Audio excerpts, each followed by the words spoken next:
Hi, this is Dave Perry, and you're watching Retro Gaming Revival live.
Hello and good evening and welcome to Retro Gaming Revival Live. It seems like a very long time since we were all last together. So I am All Elite Ryan. So hello to everyone who's here this evening. We've also got with us Nintendo Ollie. How are we doing? All right. Very good. Dorbs. Greetings. Blunners. Oh yeah, you're right. Very good. And our special guest tonight, someone we've wanted on our channel for a very, very long time. So I want to give a warm welcome to Kim Justice. So welcome. Hey, hey, welcome. Hi guys, lovely to be here. Yeah, thank you. And how are you?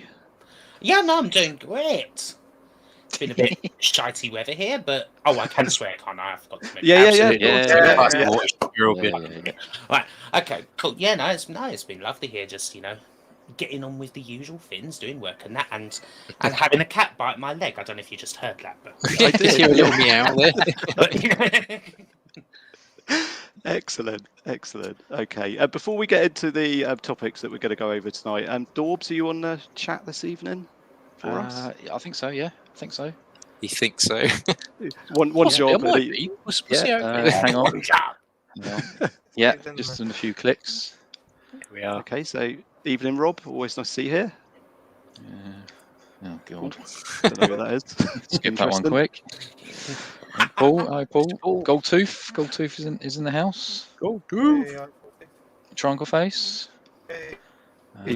Don't know who this person is. It looks a bit dodgy. Nintendo Lee.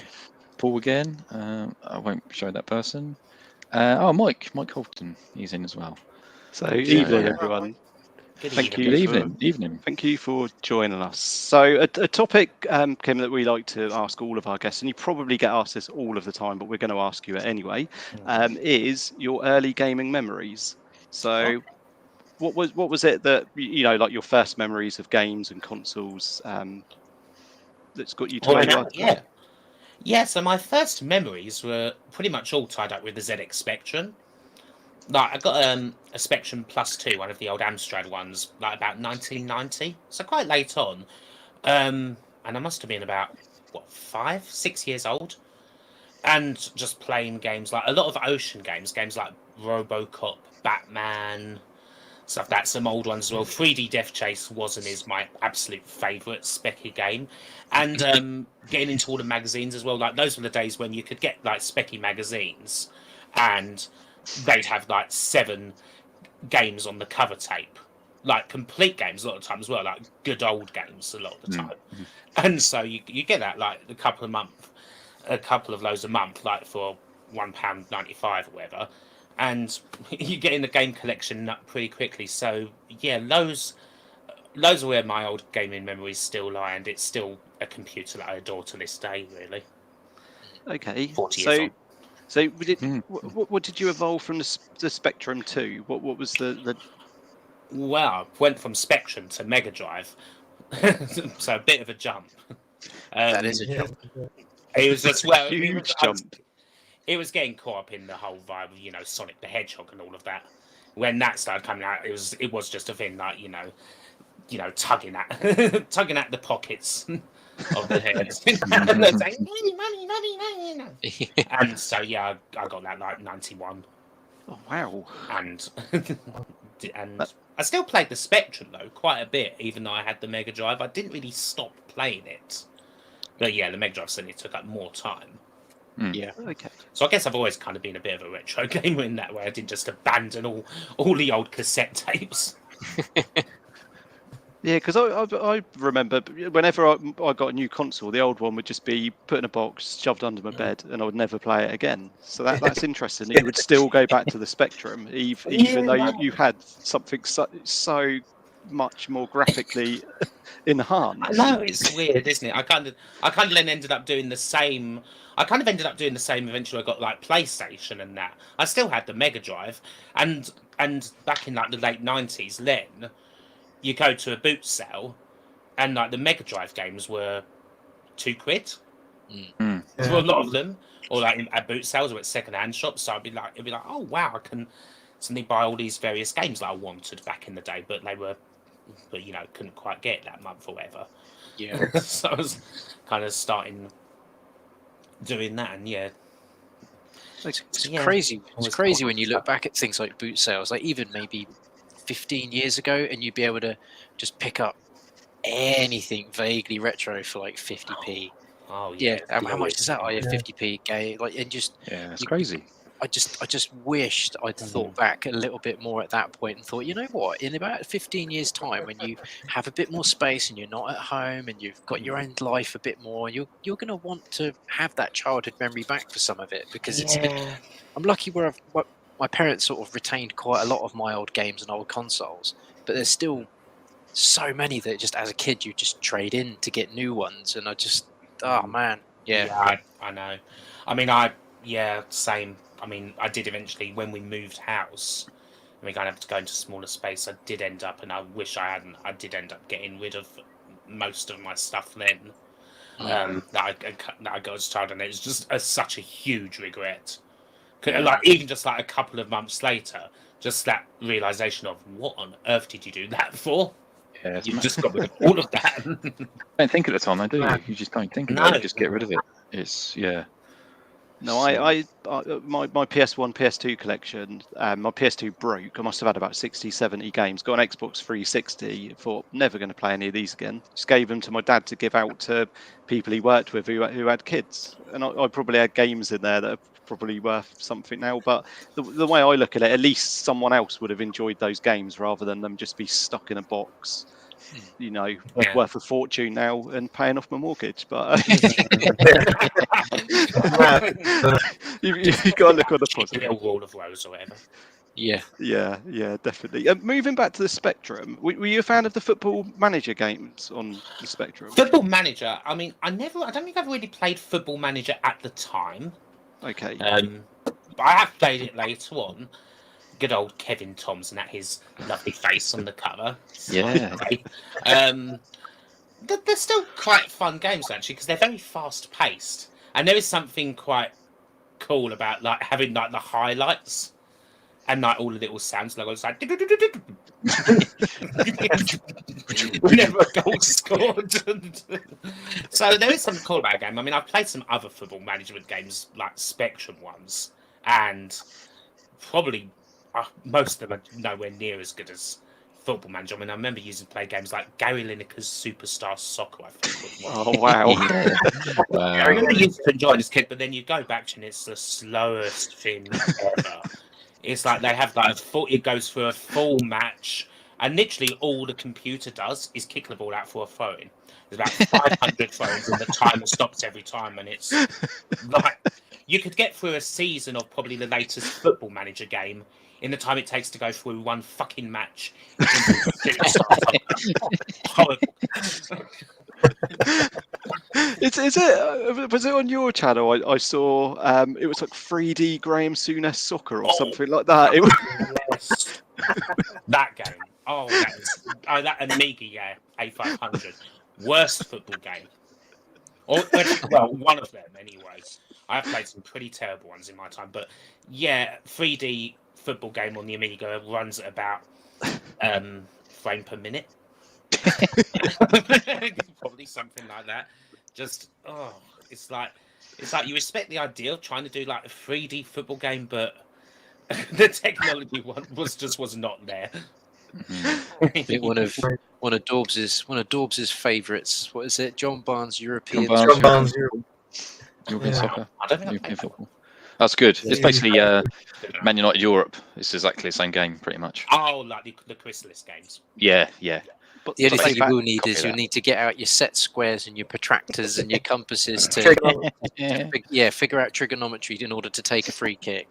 Yeah. So you Yeah. get not only the enjoyment of playing the game, but you also get some education as well. So it's two for one. Absolutely. Everyone's a winner. You should have got an award for it, really. Get You know? help us with your math scores and that. Exactly. Should have on the curriculum at school. Dorbs claims that when you win the World Cup on it, that John Barnes does his rap, but we're still to get Yeah, official confirmation. I of wish, it. I wish he did. I wish he Someone did. needs to find a long play or something. Yeah. I wish he did. But we watched that long play, didn't we? When we'd done our Euro 2020 special, we were watching a clip and someone was setting up a free kick, and they took about 5 minutes putting all these lines Yeah. on the screen. Everything. The player ran up, kicked it, hit the wall, bounced off again. And then someone just hoofed it. Perfect. Yeah. That's pretty class. Yeah, Yeah. definitely a game to check out. Definitely. Okay, and am I right in thinking that you moved on to the Amiga fairly? Yes. Pretty late, yeah. I got an A1200, like end of 1994. Thank you, Andy. Okay. So yeah, pretty late on because I mean by that time Commodore had already gone bust, like the American Commodore anyway, the main hub. But even then, still, it was like a case because a lot of the games were pretty bloody cheap by then. Again, it was a case of getting games like Cannon Fodder, Sensi, of course, lots of Yeah. Sensi and Yeah. SWAS, The Settlers, so many good games, and also catching up with like Amiga Power and Amiga Format. And again, it's just that even though I got into it quite late, just boom, stuck with me because it was like my first proper like more up to date computer, I suppose. Like I didn't have a PC until. I didn't have a decent PC until like 2000. Like we had one before then that was really odd, but that was their first time I actually had like a contemporary PC. So before then it was pretty much Amiga as far as like my computing needs went, and I was pretty happy with it for a long time. Yeah. Yeah. That early days of PC, though, when everyone's sort of houses would get one, it was that really big deal. I still remember my dad saying, "Oh, we're going to get a computer," and you're like, "Oh my god, we're going to get a computer." And then it arrives, and it's like it's got 500 meg of memory. You're like, "Oh my god!" Yeah. Do you know when it suddenly went into like a gigabyte, and people were going ape shit, like, "Oh my god, it's got a gigabyte!" I remember thinking, I remember, the first proper PC having 30 gigabytes, and I was just thinking, my word, how can I ever fill that up? That's going to be more space. Yeah. That episode Everything of I need. it's that episode of Friends that does the rounds every now and then, where Chandler gets a PC and he talks about the specs on it, and you are just like, "Wow!" Yeah. It's crazy, isn't it? Yeah. Oh, there's an episode of Games Master as well. It's a Christmas special. It's like Dominic Diamond introduces a PC that's going to run Doom 2, and the specs are compared to now, they're awful. And it's like, and it's $3,000, and you're like, what? Do you guys remember, speaking of Games Master and that sort of stuff that seems so futuristic back then, do you remember when they ran, I think it was in the Dexter Fletcher series, they ran Leo Room of the Future? Yes. No, I don't Vaguely remember that. remember this. It was like this thing. You need to buy some like 3D glasses to make out the text and then put it all together. And the prizes were, I think, a 3DO, a CDI, a Mega CD, and an Atari Jaguar. Wow. All of which are now like Mega money. Yeah. Yeah, mega None money. of them did particularly well either. That's No, No. not they were really. all so expensive. But wow, that's quite a good prize to think back on it now. It's amazing to look back on just like all those. I guess because at that time, it's like that was the road that wasn't taken because it was all about. It was either it's going to be all about doing like having like interactive movies, or it's going to be about 3D. Yeah. And 3D obviously eventually won. Yeah. Yeah. That 'cause interactive movie side of the Mega CD it was cool to look at for that first time, and then afterwards you're like, I don't want to play this anymore. I'm done. Yeah, not much replayability unless it's Road Avenger. That's always going to be awesome. But Yeah, yeah, 'cause I never you're a knew shark. anyone. I didn't know anyone with a 3DO or CDI, No, even I to this day. don't I know know. nobody who has that system. I don't know if Essex Retro's probably got one. Yeah, actually, because he's got that X-rated game, hasn't he, that he showed us? Yeah. Oh, Yeah. Sorry, apart Kim. from that, no. What, plumbers don't wear ties? Or? No, it was a different No. one. It was, I can't remember. Gilbert's favourite.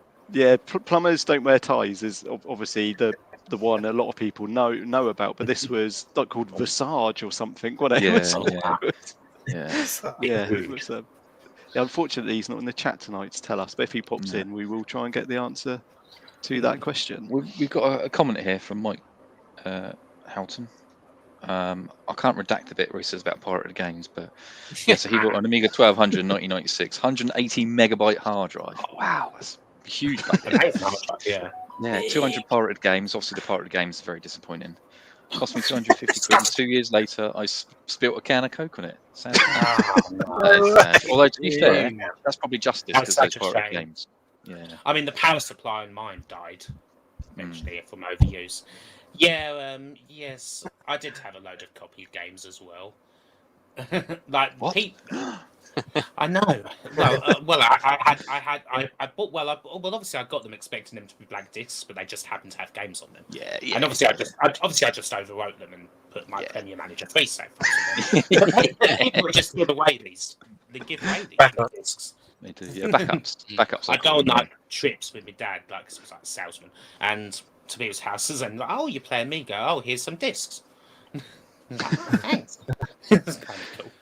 I remember everyone had at school. I never had an Amiga, but my neighbour did, and he had Sensible World of Soccer 96, 97, and I remember him copying that off for everyone because most people only had 95, 96, 94, 95, whatever the first one was.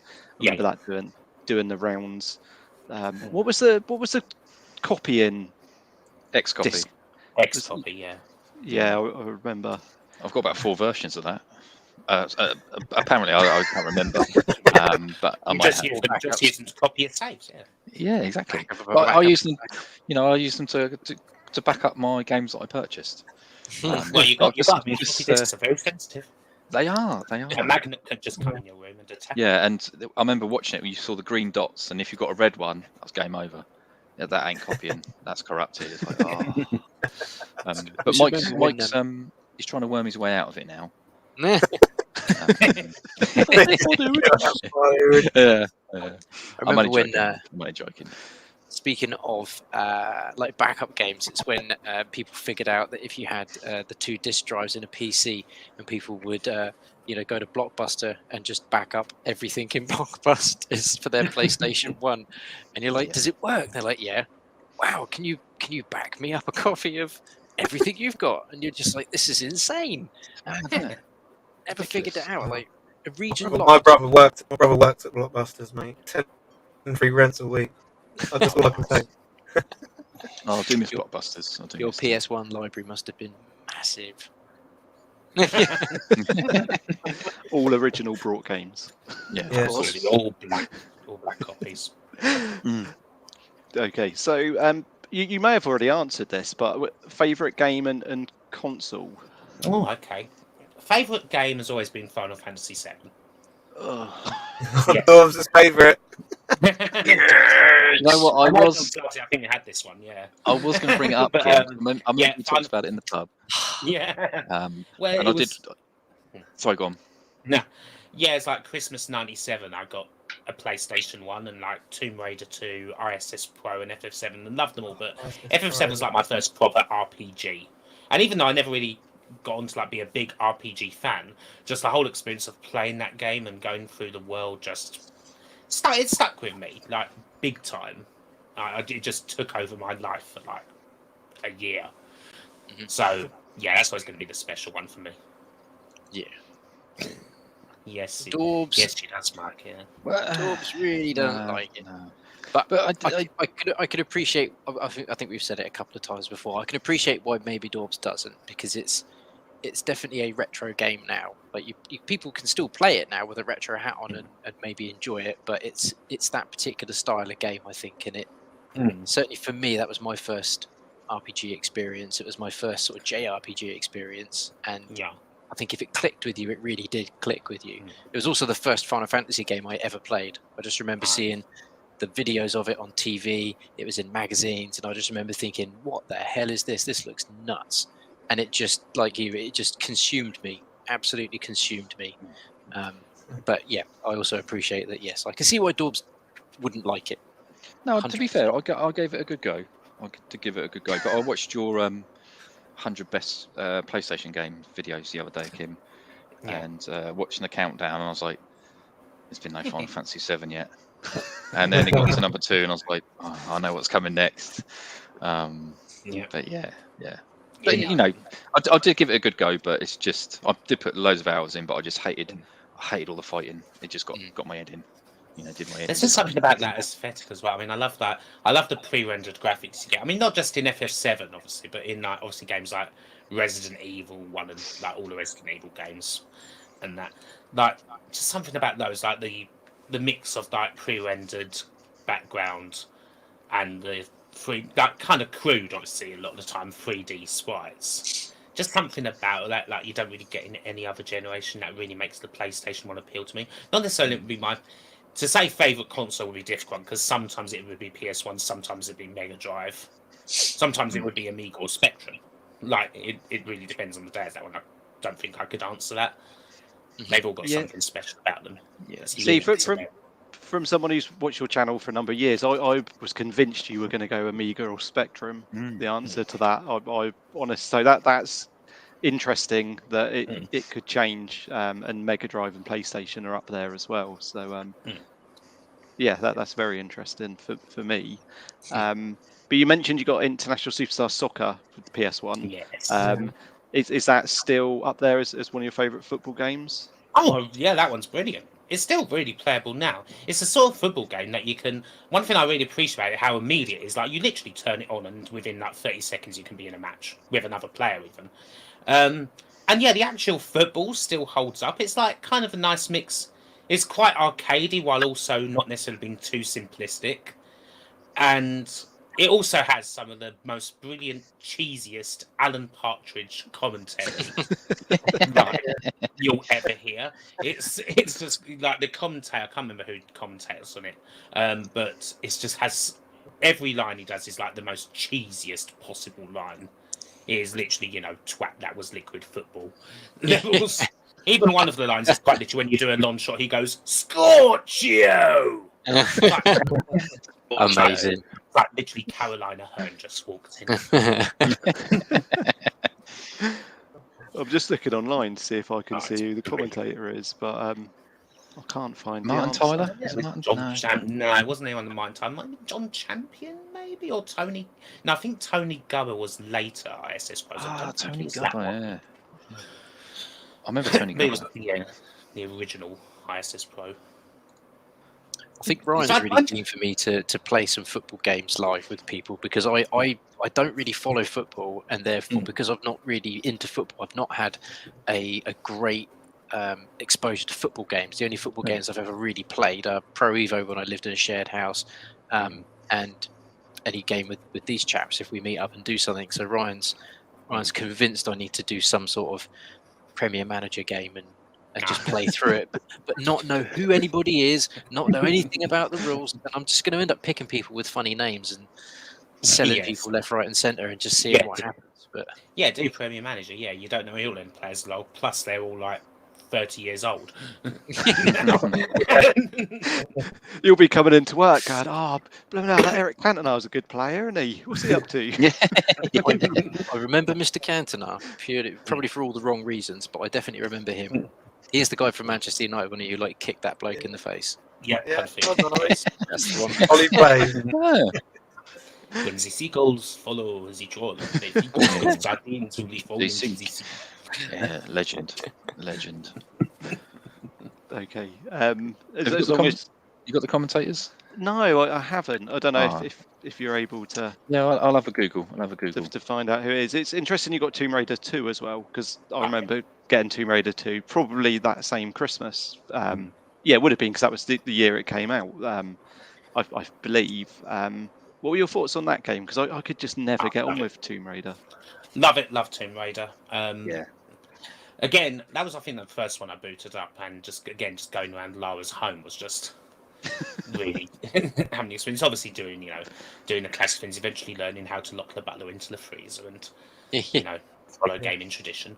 But yeah, no, I loved Tomb Raider. I love Tomb Raider 2. I mean, actually, it doesn't have that many tombs in it, weirdly enough. It But does. for the time, it had a lot of action.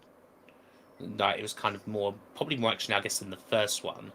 But the thing is, I always loved, on the Mega Drive, I always loved games like Flashback and Prince of Persia. Yeah. Those were some of my favourites. And Tomb Raider, looking back, kind of fits that sort of similar cinematic platformer style.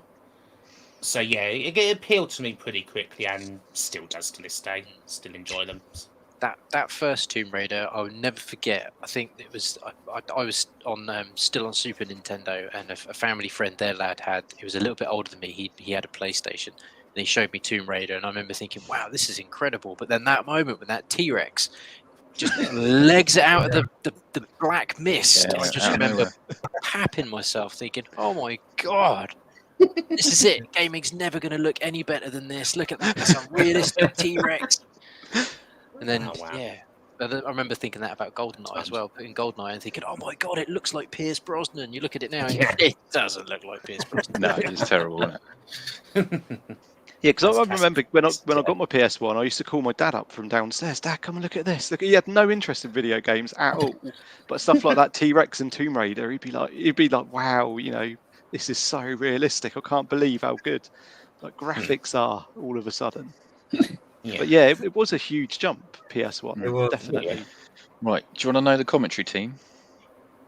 Yep, go on. It Yeah, was Martin Williams and Terry Butcher.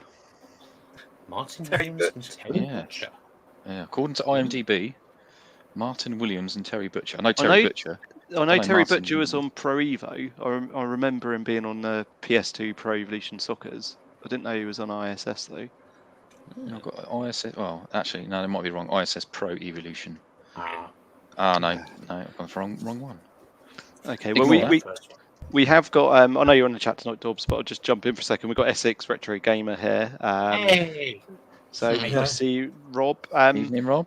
We did mention you earlier about some game that you've got on a 3DO or CDI that you showed us. If you can let us know what the name of that game is, you know the one specifically. Yeah, we're all interested to know what that game is called. The spicy one. Details text. Okay, so you're obviously PS1. Did you then move on to PS2 after? Absolutely. Yeah, love PS2. Again, Tony Hawk's was one of the first on that. But then obviously, when GTA 3 came out, that was kind of another just completely mind-blowing experience. Actually being able to go around the whole 3D world, just exploring it for your own sake. Because I mean, you could do sort of stuff like in games like Driver beforehand. They had this freeway mode, going to Driver, get into a car chase. But that game, GTA 3, just kind of ended up combining everything. Yeah, and also being a big wrestling fan, WWE games as well. I can see on your screen, Ryan, I can see all the classics there. Just Bring It, Here Comes the Pain. Speaking of cheesy commentary, the commentary in Just Bring It, just all the time great to say. The last ride.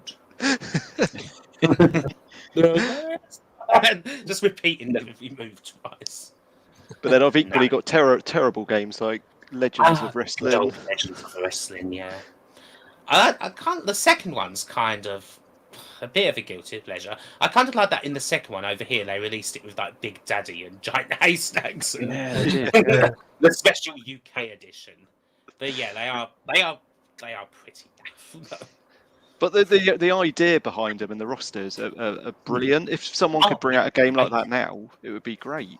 They've got so many good wrestlers in them, and it's if only the game were good. Or even okay.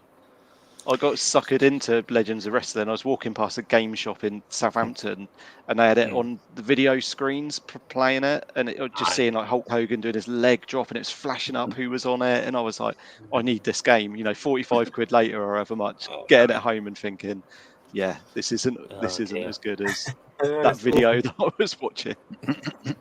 There's definitely that vibe about some games sometimes, isn't it? I think people are so much more in tune now than they ever are in terms of taking punts on things. People rarely take a punt on a game anymore. I think people are normally like, oh, it's like this, or it's a similar series, or you can just watch some gameplay now, can't you, before you go out and buy it and make that decision. So much more info available to you, don't you? But yeah, I mean, I'm looking at some of my PS2 games down here now, and you just think so many of them. Sometimes you just feel like, I'll try it, and that was still certainly the PS2 era. Is probably the last era of games I think where I probably started taking punts on things. Certainly from PS3 onwards, that's when I think it was much more informed decisions were being made. Yeah, kind of the last really. I mean, I guess you had like rentals as well, and like PS2 was like probably the last. Those were the last days for that for games. Yeah, like physical rental. Didn't really have it 360 generation because the shops themselves were dying. Yeah. But yeah, I mean, I think especially on like PS1 and that, as a wrestling fan, you had like taking a punt was common because we had until SmackDown, the first SmackDown came along, our wrestling games were so shit. Like WWF Warzone was any good. Yeah.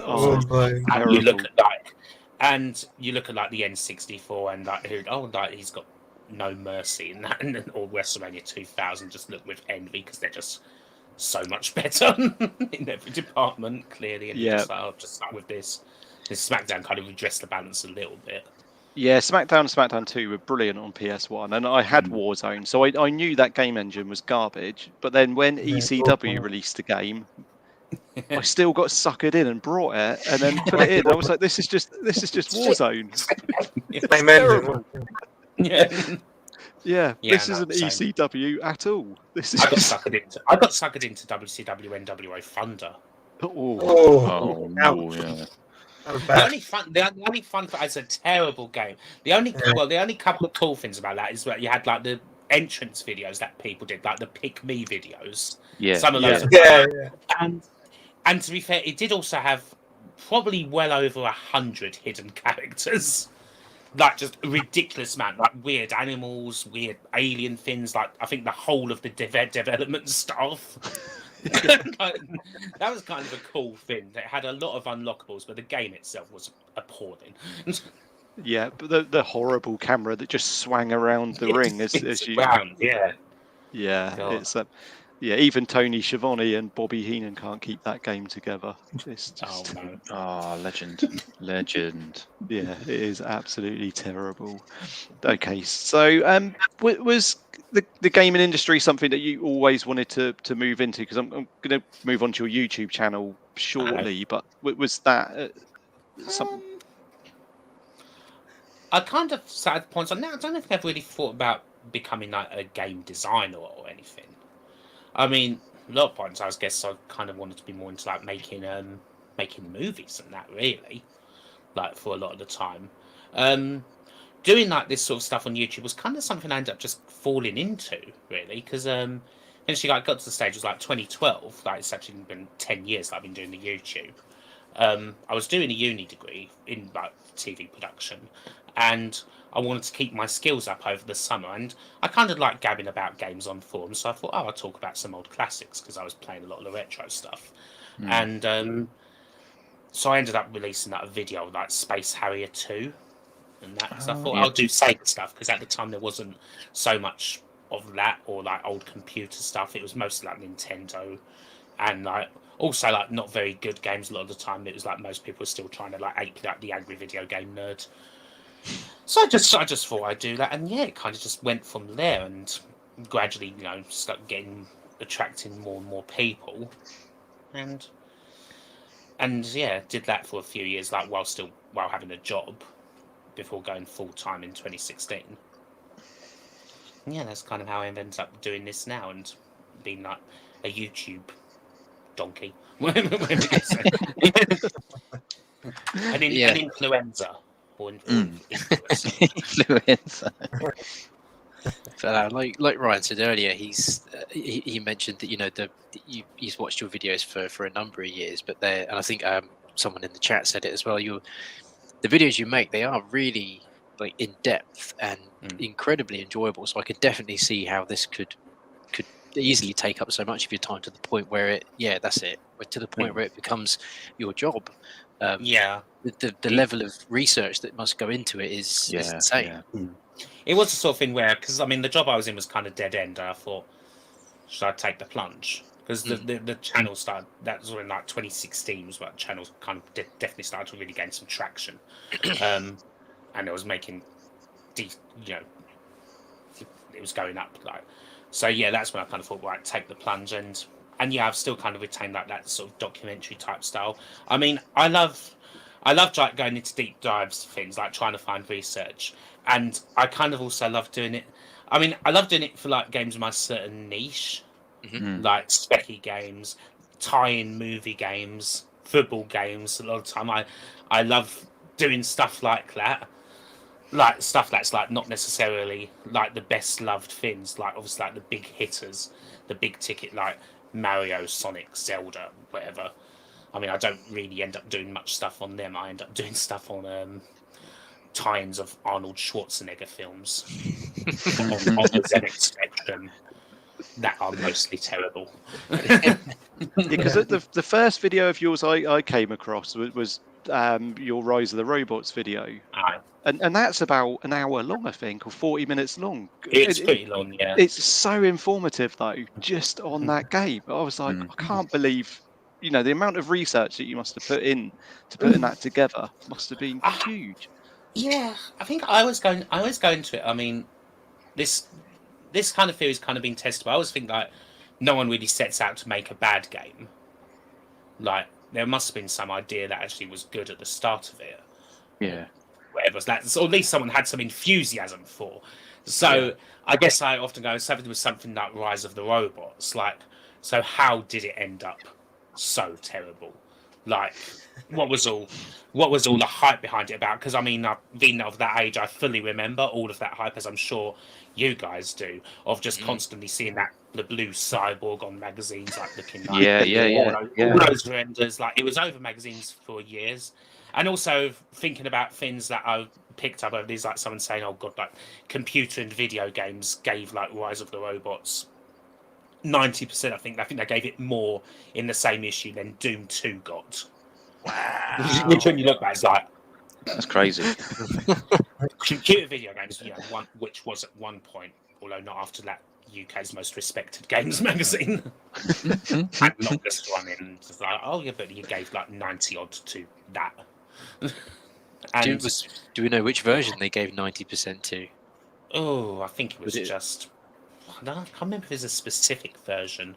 I think it was just general, because it came out on everything all at once. Yeah, so I can imagine the arcade port of that probably being fun.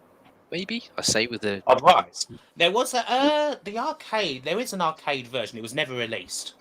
Right. I think that was supposed to come out later, but after it flopped so bad, it never actually ended up.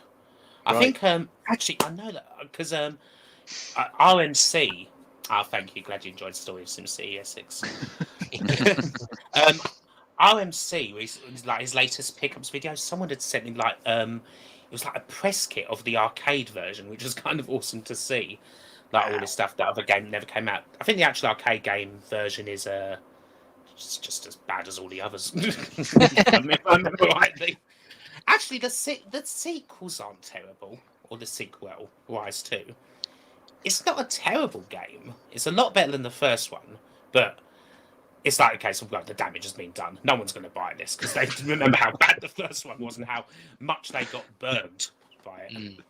Wasn't there one version? I'm sure I saw this in your video where you could just drop kick and complete the game with just doing a drop kick. I think that's on the Amiga one, which I think was the one that was supposed to have because they all talked about how intelligent the AI of the robots are supposed to be. Like, it will learn your style as you play, but you could just trick it so easily. Just do one move, and they just always just do the same thing. So it's easy to find something that works for most of them. And plus the 2-player as well is just hilarious because like one player has to play as the cyborg. Like, you have to play as the cyborg. You don't have a choice. I remember a couple of years ago,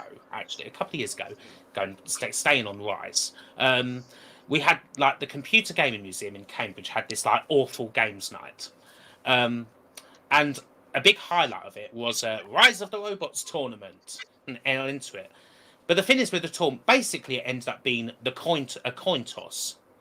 Like, to see who's the left player and who's the right player, because the left player can only be the cyborg, and if you're the right player, well, you just pick like loader or security, and you just swamp the cyborg and you win.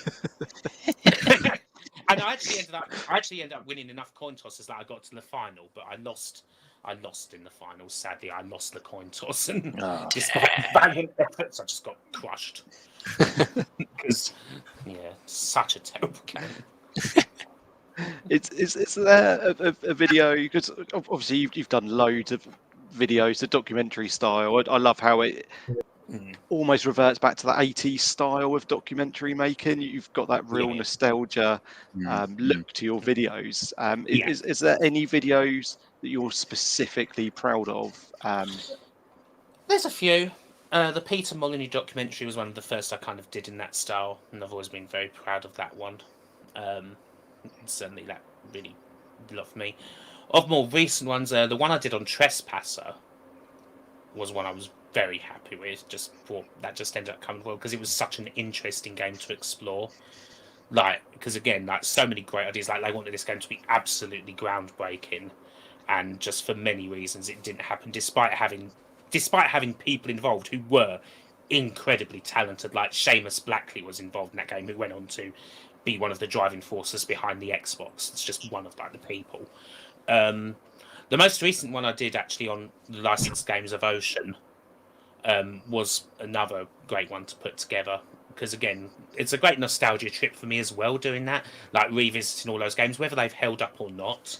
Like some of them definitely haven't, others obviously most clearly have. And then again, like trying to uncover like all the stories, like games that didn't get released, like interesting factoids, like stuff about the companies and how they developed games and so on. Even if it's something really dreadful, like say Highlander is one of the worst games ever made. The stories behind that one are interesting, like because there's ones that are like urban legends, like the game was purposefully tanked, and then the truth, which is like the company just didn't care about releasing any quality at all, and people, and like looking through the archives of like ex-Ocean employees and that who talked about all these things. It's just great to uncover all the stories. And that it's like manna from heaven sort of thing for me. Like is it just a deep dive into the internet, or do you go and speak to people who worked there at the time? And I do try to speak to people if I can. Not all the time though. I mean, I've done stuff in that regard. A lot of it is the internet, because a lot of people's stories are out there. I mean, there's obviously people I have talked to. I mean, John Hare, Jim Bagley, Simon Butler, people like that I've all like had chats with and like got information there. But also a lot of it, to be honest, is also going like to the source, like the magazine source, like the press source at the time. Like the great thing about websites like the Internet Archive, or computer specific sites like the Amiga magazine rack or Spectrum Computing, is that I can go through those and I can look at old issues of Your Sinclair, of Crash, of Zap, Amiga format, whatever, and you can find details there of the time, like you can find, say, a full preview for a game that never actually came out, or even at times a review of a game that never came out. And it's just like, that's just so curious. And it's like they're talking about, the games, like, oh, this game's really good or whatever, and then you never actually end up seeing it. And then they're curious, like, if that's the case, well, surely a copy must exist out there somewhere. Yeah.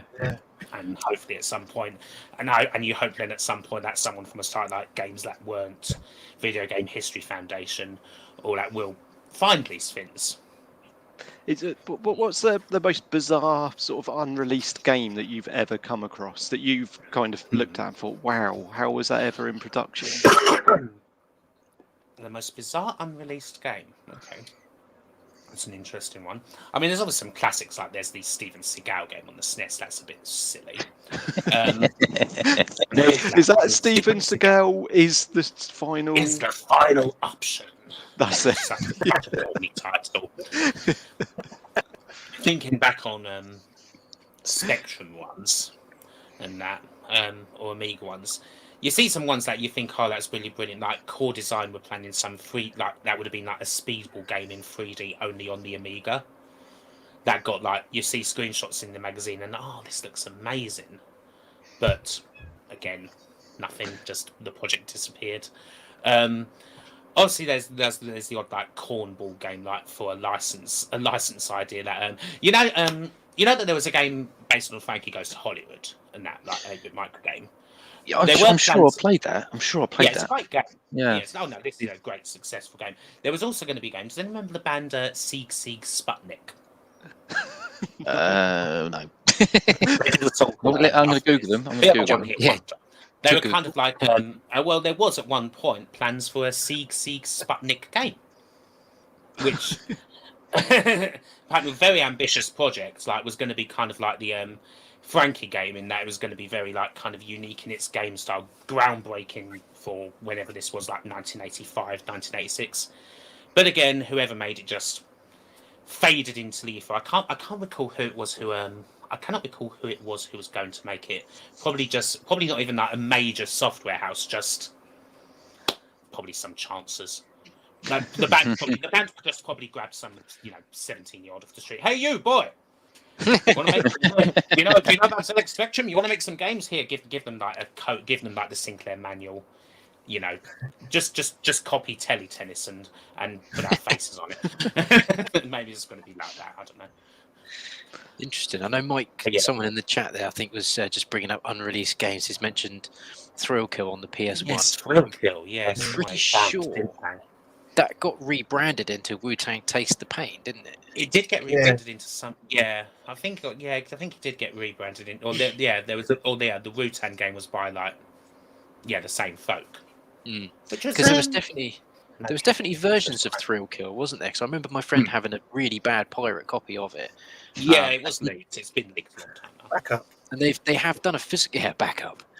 But they did do a physical of it recently. Well, I say recently. There was a physical release of it. I think. A few years ago. Yeah, interesting. It's such a cool topic though, hearing about games that just never quite made it, or made it to a point and then were just binned off. Because there's all this chatter at the moment, isn't there, about the original Duke Nukem Forever is going to get dumped onto the internet very soon. Yes, apparently /V are going to dump the 2001 version. Yeah, and it's meant to be like 90% finished as well, and you're like, how do you get that far in development and then go nah? Because feature creep. They really should have just, I don't know, they should have just tied up George Broussard and just tied him up in a room with some bread and cheese or whatever, and just like, you stay there, you don't look at anything, no telly. Nothing where he could potentially, because as soon as he saw another game, it's like, oh, we need whatever's in that game, we need this in our game, like bin everything, bin the lot. Because I think they've always said like Duke Nukem Forever like in the early 2000s was pretty friggin' well on the way. And then George Broussard one day was just like, bin it, new engine. We need to use this engine, so this all needs to be binned. So then you can just look back and then that's just crazy. Like, why would you do that? Yeah, I think that even that he was taking. He's like, he sees like the game. You remember that the game based on the Fin that was on around that time. It's like, that's got snow levels. We need that. We need snow levels. Come on, in, make it happen. It's like. I can't work enough. I think a lot of the guys there stuck out for an impressively long amount of time before finally just saying fuck it and leaving. Yeah, I love the way you said it. Fuck it. I don't blame them. Okay, and I don't know if you're able to or you want to. Have you got any documentaries you're working on at the moment, or videos for your YouTube channel? Yeah, sure. At present, I've got a few things. I'm currently I'm kind of staying like a completionist type form, and I've got a little series on like Specky arcade ports at the moment, and I've done Sega, I've done Capcom. I'm now currently working on Konami, so that's kind of one that I'm looking to get out there fairly soonish, actually. Trying to figure out stuff to do for my 10th anniversary as well, because that's kind of coming up. That'll probably end up being something live, though, something on the old Twitchers, on the Twatch. Which is just completely different thing to what the sensible stuff on YouTube, and then the incredibly rude person on Twitch. So yeah, those are the main things I'm working on at the moment. Also trying to muster up code for SNES football games as well, because there's a lot of them. A surprisingly very large amount. But it's like everyone, like I've had since doing like one on Mega Drive football games, I've had so many requests to do like SNES football games, and you got to give the people what you want. If you do SNES football games, can you please include Kevin Keegan Manager that was on the SNES, where he's got the funky tie on in the game option screen? He's got an iconic look about him.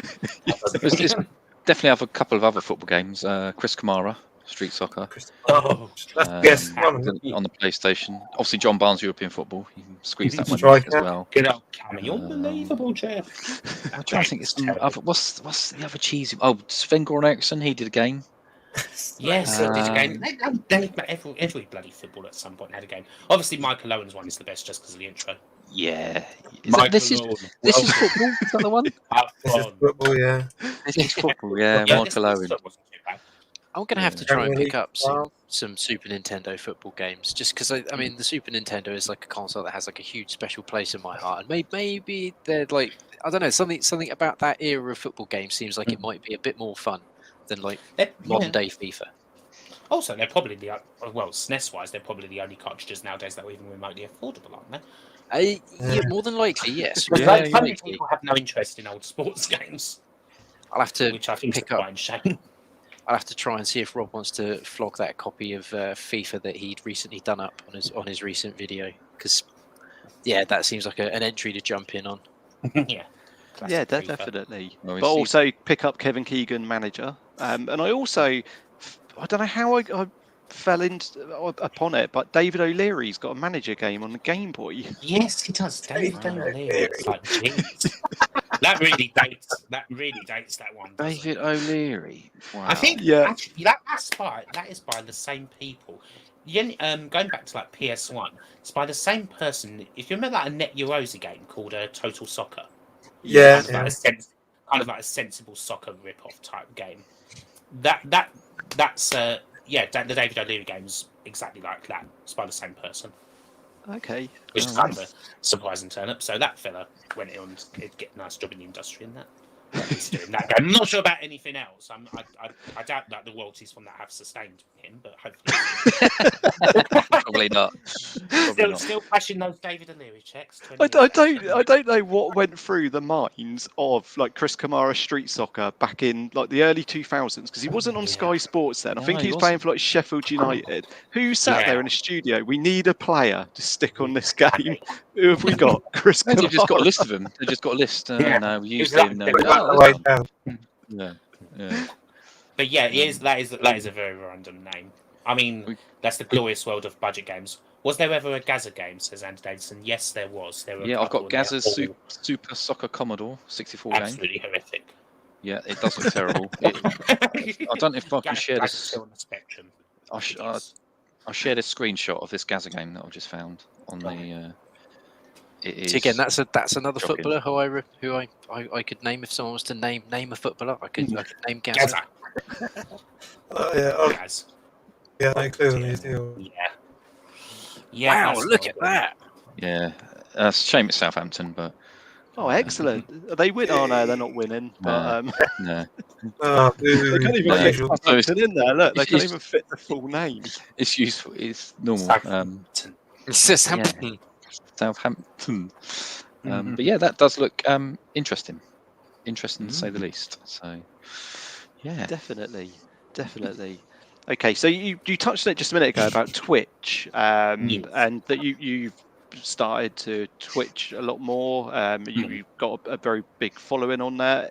What made you decide to make the jump over to Twitch from YouTube? Sure. I've always had a good like as far as like live streaming goes. Like I've always done like live streaming since like on and off anyway, like doing like intermittent streams like since like 2013, 2014, both on Twitch and on YouTube. And I think that 2020 was when I started like making it a regular thing, and I think it was mainly because of the lockdown. As I think quite a lot of people I knew were getting into live streaming at the same time and doing it more regularly, because obviously not being able to go out and see people and chat to people there, it kind of was a way to get a bit more human interaction. And yeah, I just thought, okay, I'm gonna actually like to try and do this regularly. Like say, well, I'm gonna go live like 2-3 times a week or however much. And yeah, it just kind of ended up being something that for the most part I stuck with. I mean, there have been obviously gaps like from time to time, but certainly as of late I've kind of got back to doing it like 3 times a week, sometimes even more, like making a good evening of it. It's something I kind of see as more of because it's like a totally different side to what's on the YouTube. Like the YouTube stuff's all nicely presented. I mean, obviously there's a good bit of sarcasm, the occasional swear word and whatsoever. And then, you know, you go to like me on Twitch and we're chatting about complete bollocks. I'm being thoroughly impatient with whatever game I'm playing, and it's all, you know, fuck this and C word that. And yeah, it's a completely different vibe, but it's like, oh, people enjoy that too. I think yeah, people enjoy like that sort of like chatting about old nonsense and playing either good or bad games. Like sometimes and also it's a good chance to play some new stuff as well. Like at the moment, like one of the games I'm playing on Twitch is Alien Isolation, which is probably a bit more modern than the sort of thing that I'd play. But it works on Twitch, and it's also a brilliant game. Yeah, like I'm playing for the first time, and just the atmosphere is like after a stream of it, I'm like, need to like calm down. It's getting to some more zen space, because I feel like I've gone like 10 rounds like mentally with this xenomorph. It's one of my favourites. It's so good. And funny enough, I've actually got it in the background because I know I've been watching on Twitch playing it. So it's, I have. Yeah, I've got the platinum. Yeah, and playing it on, I think, is it Nightmare or Insane mode, whatever the hard mode is. Oh, so stressful. Oh, God, so stressful. Honestly, it's so hard. And yeah, I think you've got to do a complete game playthrough without dying. That's quite stressful as well. But yeah, such a good game. Yeah, one of the best modern games. It's a good chance as well to play through games that I've not played before, like that one. It's like, I think Alien Isolation, like when it came out, I played for a bit and thought, oh, this is really good. But then I'm so scattered out, obviously going for like different projects and that. It's like I'll play a bit of something, then I'll go and do something else, and then it kind of goes in the background. Yeah. And then I don't pick up until years later. I think, oh, I wish I'd played through that. So it's a good chance to do that and also have like the banter with people. It's all very casual, you know. I don't pretend to be like a hardcore brilliant gamer. Like when I do old games, I'm safe scumming all the time, and backseat gaming is absolutely encouraged. Please help me get through this if there's a puzzle, because otherwise I'm going to be stuck for ages. It's just a nice casual vibe. It's relaxing. I'd recommend the DLC as well if you can get that. That's really good on Alien Isolation. You can play as all the old characters from the original. It's amazing. Yeah. There's an Escape the Nostromo, isn't there? Where there is. You sort of do like the countdown from Ripley's detonating the bomb on the Nostromo, and you have to basically just do that whole little section of the game, isn't it? Or the movie, sorry. Yeah, I think we've said it before, but that game is borderlining a religious experience if you're a fan of Alien. It's so good. It's the Alien sequel that they should have made. Oh yes.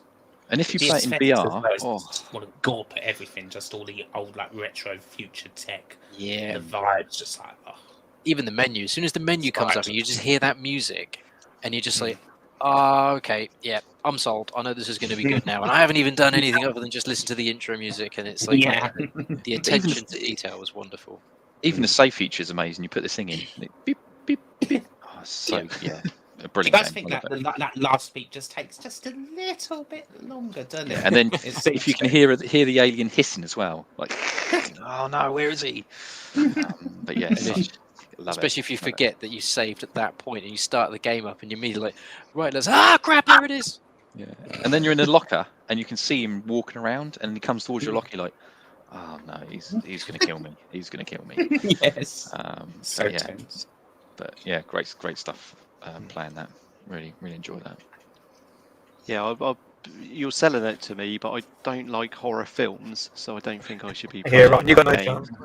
It's I've got no terrifying. chance. Yeah. Yeah, And, It's pretty rough. Resident Evil VR, I couldn't even get to the stage where I found a zombie or anything before Oh I wow. took.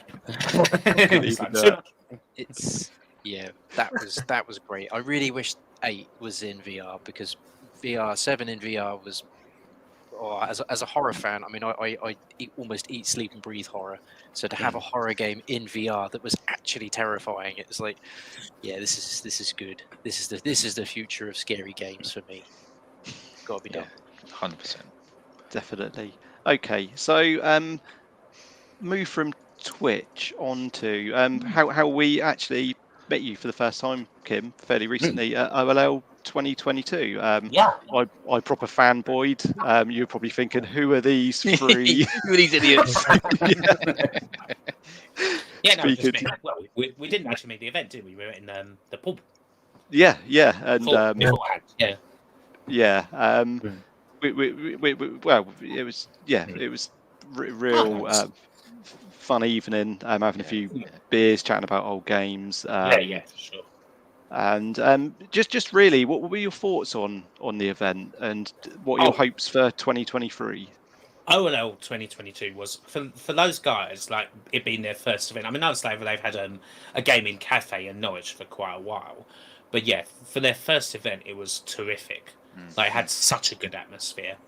I mean, it had a good mix of like computers and consoles. It seemed like everyone was catered for. It was all so friendly, like speaking from various angles, like as someone who was like participating in the event, like doing like the panels and what have you, but also like going round everything and like playing games and that. It was just it was wonderful. I mean, obviously it was good. It's good to hopefully for that to be a sign of potentially like getting back to more regular events in general, and good to like see people, like whether it's people like yourself, so I hadn't met before, or people who I know already.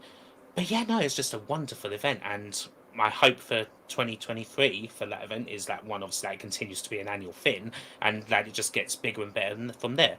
Because it seemed like they really knew what they were doing straight off. Like for a first event, like I can't recall, like I mean, I'm sure there must have been lots of stuff going in the background that I may not well have been aware of. Like, but they certainly didn't notice any like technical hitches or anything like that. Really, like organisational problems. No, they just did an absolutely smashing job.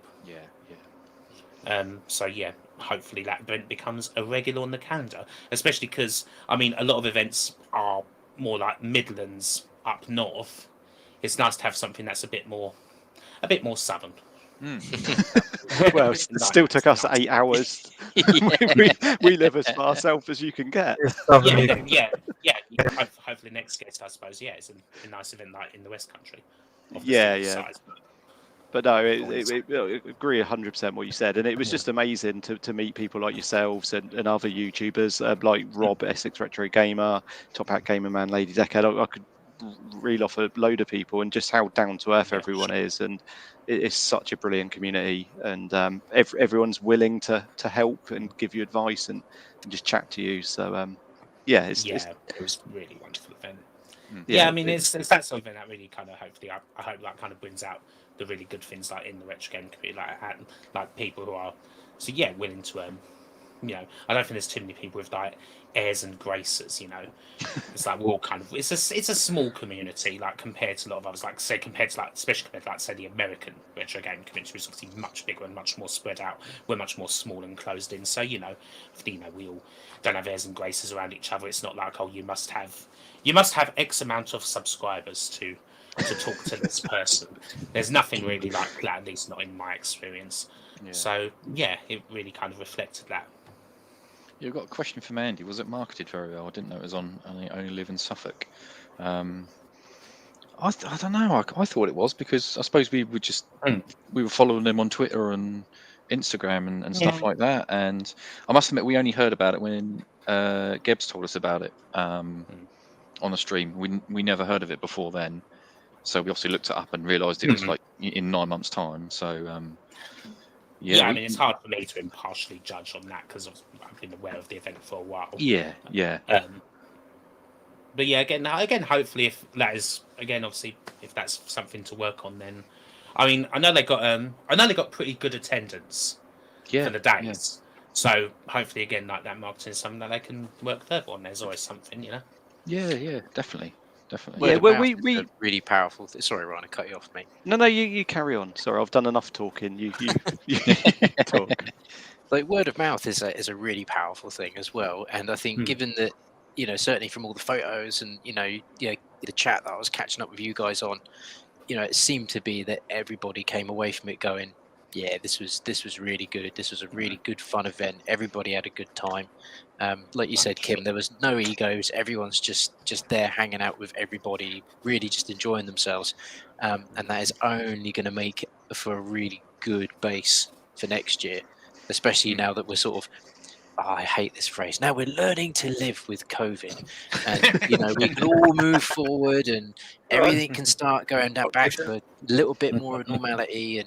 And hopefully next year we'll be well into that, living with it phase, and it could just, good word of mouth, getting back to normal. Like, I'm like you said, I hope it's an annual thing because I missed out on it, and I am absolutely itching to get back to gaming conventions. I really am. You missed out, Wally. You really did. I know really I did. It's so I good. know.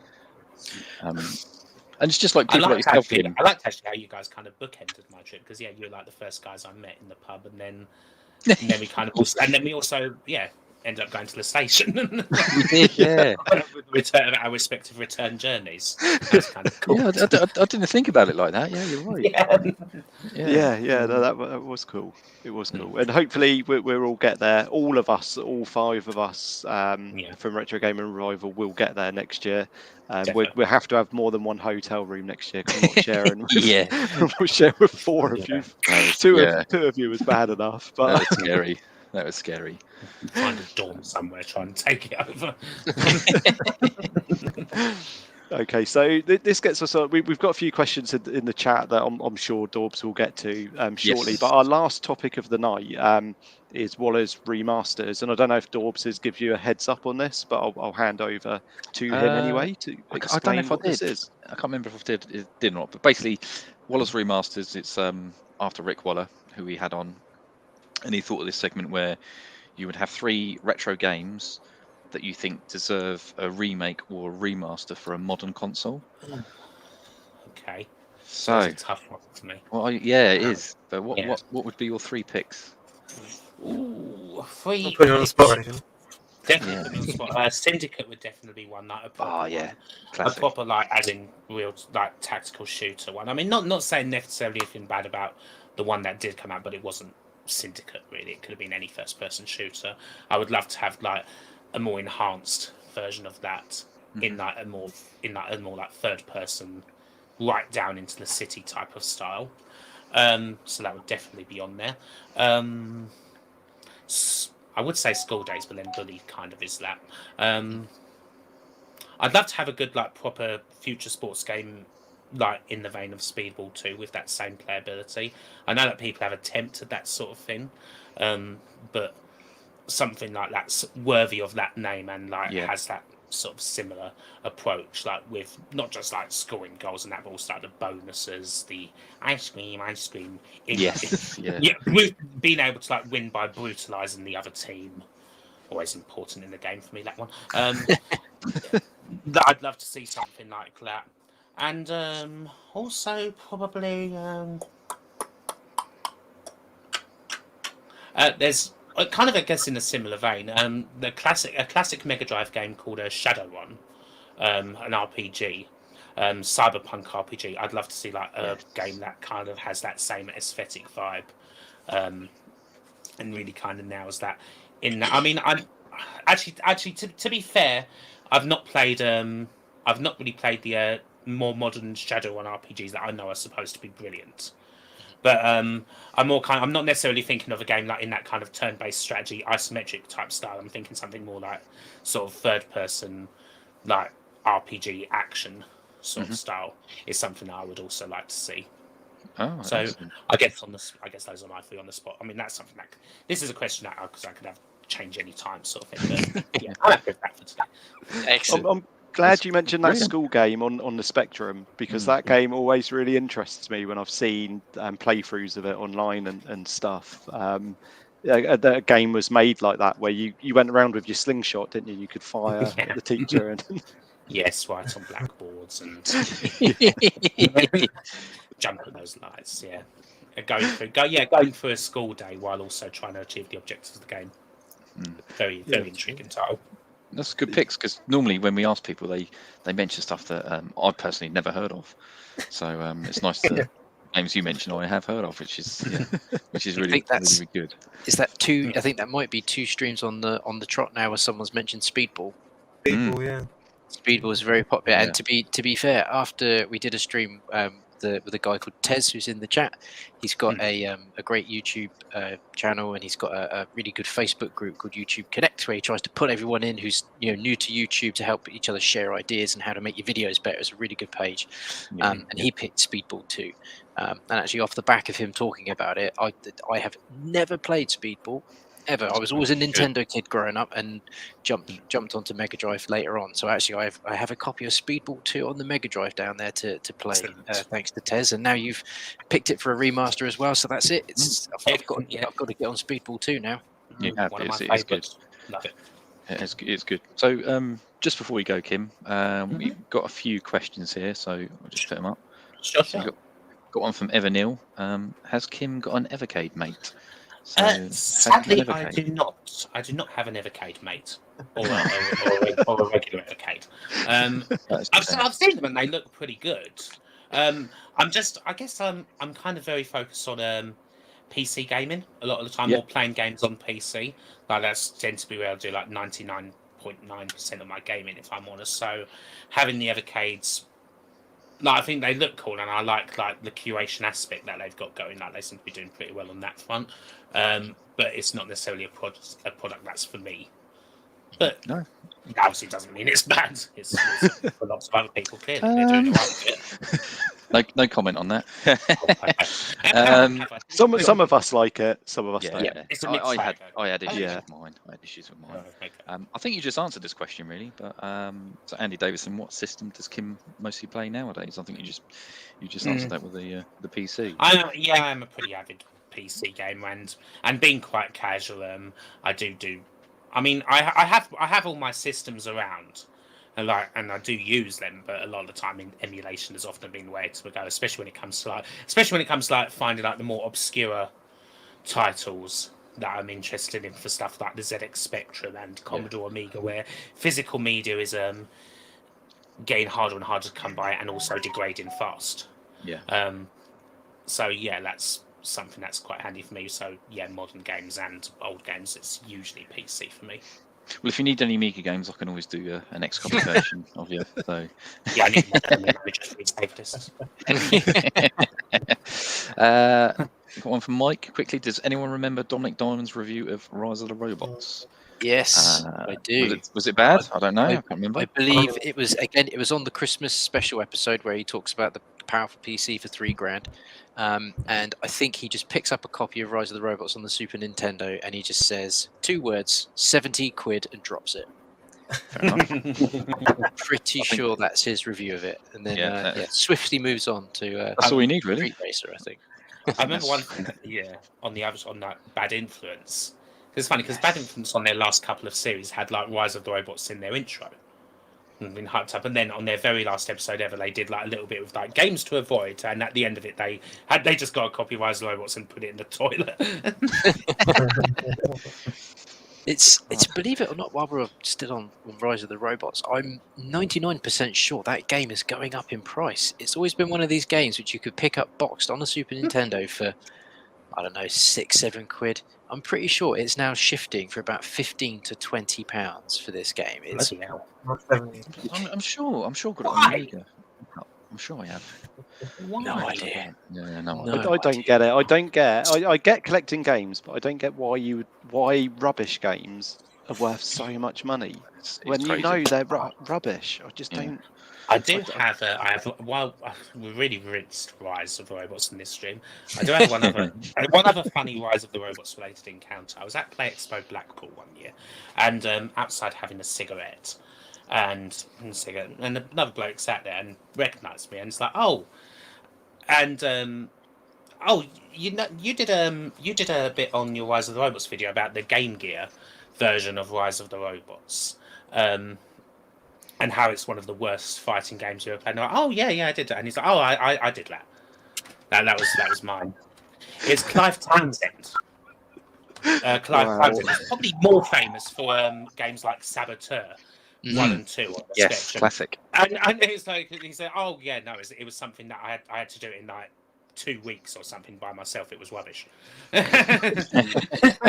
thankfully, no, it wasn't as if it was only like hired gun mercenary work. It wasn't like a proud piece of his work. Big shouts to Clive Townsend, awesome fellow. Saboteur was amazing. I played that on the C64, I think, or maybe even the +4. But yeah, the helicopter at the end when it goes out, Yeah, amazing, so good. Right, okay, we've got a big one from Essex Retro. Would you consider yourself a game collector? And in your opinion, what would you define someone a games collector over just a games enthusiast? would I consider myself a games collector? Not really. I go in drips and drabs. Sometimes I'm really interested in getting stuff. Other times, not so much. So I do go in phases of when it comes to collecting, but generally speaking, I don't really collect massively much. So I would probably consider myself an enthusiast more than I would a collector. I've got obviously a bunch of games behind me and all that, as any YouTuber worth their salt does. But so I don't know. I suppose it's like, when do you define someone as a games collector over just an enthusiast? I don't know. That's a tricky one to answer because I think it's all in the eye of the beholder, isn't it? I mean, as far as like the collection side of things goes, it is, I suppose, it's what makes you happy. Yeah, It's like what makes you happy to collect, whether it's like a specific platform. I mean, some people only go for like specific platforms. Some people try to get everything. Some people obviously go for more curated collections, and they only want to have like stuff that they know that they're going to play. So, I mean, there's so many different types of game collectors, from the ones that are happy to like pick up anything regardless of condition, to ones where it has to be like, I don't know, hermetically sealed and you're literally unable to play it. It's a tough one to answer. But then on the other hand, we're probably all enthusiasts. Well, maybe not the ones who hermetically seal their games in whatever that, But most of us are enthusiasts. Yeah, I think it's definitely something I'd like to do a video on at some point. This definition between what makes someone a collector over these other things, because it is sort of coming up a little bit at the moment, and it's a weird one. Sometimes it can create some sort of, I don't know, some sort of negative discussion from some people, when really it's just a case of, then that's I fine. think certainly obviously when it comes like, as alluded to, like the WATA graded stuff, there's that obviously has a lot of negative vibes associated with it, and in terms of like the company's, rightly so, like from the company perspective. Yeah, it's all very shady there. It is a question. It is something that's shaping, like, because prices have just continued to go up really as well, haven't they? Crazy. And there are questions as to, what is the future of games collecting, and also for a lot of people with systems now like the Mister, which do like cycle accurate FPGA work, and is for most cores, like literally there is very basically no difference between that and a real system. What's the motivation for people like to get into retro games collecting? Like, is it becoming like it's becoming more closed off for new people? Like, there is that to ponder. Yeah, there's still some Mm. good bargains to be had. I mean, I know Ryan's sort of itching towards that time limit, but I've had like, I don't know why, I've had some great Alright. success on eBay. Of all places to have good success on, eBay has been one for me recently. Like I've been wanting to add Bram Stoker's Dracula back into my Super Nintendo collection ever since I got rid of that as a kid. It's not the best game in the world, but I do have a lot of nostalgia for some of these games that I had, and I play the long game because if I see something go for, I don't know, £10-15 and then it shoots up to 90, I refuse to pay anything over £10-15 for it because I knew it went for that at one point, and therefore it must at some point go down to that again. And then I managed to pick Bram Stoker Dracula up box. It's not the most amazing condition box. Certainly, I think Rob would probably have it in his collection. I think he'd slum it with this copy. But I got it for 16 quid, and I thought, freaking hell, this went for like 65 last week. And it was just a real blip in the matrix where I thought, I'm holding on to that. That's my deal of the month. That one. That is a bargain, huh? That is a bargain. That is a bargain. And we got one more question. We have Mike Holton again. Has Kim done a documentary on EA? Good. EA as a whole is a huge subject. Yeah, I've done things associated with them. I did like an early years of FIFA video. Yes. Kind of one. Talking about like the kind of like origins and some like the funny things associated with it. I would like to do like because probably the most interesting thing about EA, like their early years. I mean, they've kind of been. Some people have done that sort of stuff about like the early years of EA, like the Trip Hawkins stuff, like, and how they presented themselves, which is kind of far different to how they do these days. So there's definitely aspects of EA that are there to be talked about. Perhaps because the only thing with doing like a documentary that would cover their whole history, I guess for me, is that it would be a huge video, perhaps like really huge, and the worry that I have is that after a certain point you do get to like when you get to the point like saying like EA in the PS2, Xbox 360 generation, you kind of end up with a whole load of FIFAs and endless FIFAs and Maddens and nothing against them, but I can't. It's hard to like make a video like, especially like with the way I approach things, like trying to cover pretty much every game a lot of the time. That would get even for me there are limits. yeah, totally understand that. Absolutely. Definitely. Okay, well, I think that's everything in the chat. It just leaves me to thank Kim for joining us this evening. As I said at the start, we've wanted you on our channel for a very, very long time now, so it's a real honour to finally get you on and to meet you in person as well. So thank you very much. Thank you so much, folks. It's been an absolute pleasure. No, it's been really wonderful. Wonderful meeting you and wonderful doing this podcast. Yeah, thank you very much. Thank you very much. Thank you so much. Yeah, thank you. And thank you for everyone who's watched live and who's been in the comments tonight as well. And we will be back, I'm sure, in a couple of weeks. So until then, good night, everyone. Good night. Good night. Bye. Take care.